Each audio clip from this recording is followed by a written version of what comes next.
Who and what you trust is key to your security, privacy, and anonymity. The less you trust, the lower your risk.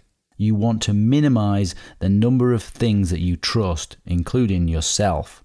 This is the zero trust model.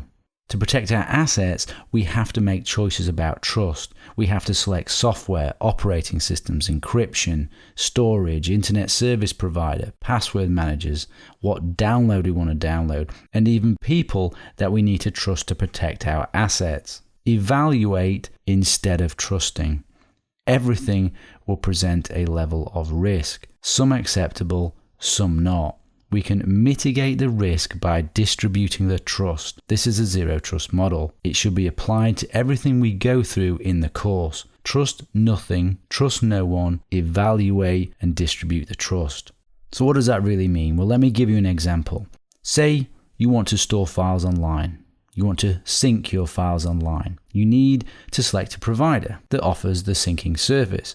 Dropbox is a popular choice that many people use. You should not trust that they will not get hacked. You should not trust that they won't view your files.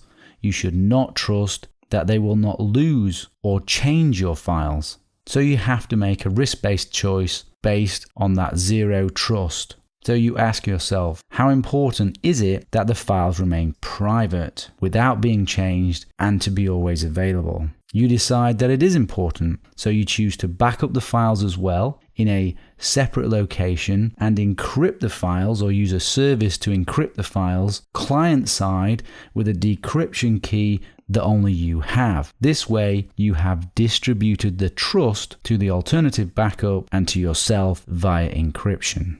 Krypton and Encryptor are examples of what are called zero knowledge systems. Zero knowledge is when the provider literally has zero knowledge about what it is that they are hosting for their clients. So a zero knowledge system goes some way towards providing a system that you don't necessarily need to trust too much in terms of confidentiality and privacy. You still would have to trust them to keep your files available and to not change them if they were indeed hosting files, as an example of a zero knowledge service. If your files are extremely sensitive, I still wouldn't trust a claim of a zero knowledge system, because they could always change something. They could recode it as they have control over the application. If it was important, I would always add an extra layer of encryption. Let me give you another example. Applications can have secret backdoors. You may choose to run an application in an isolated virtual machine to stop it being able to communicate out. Applications can have malware.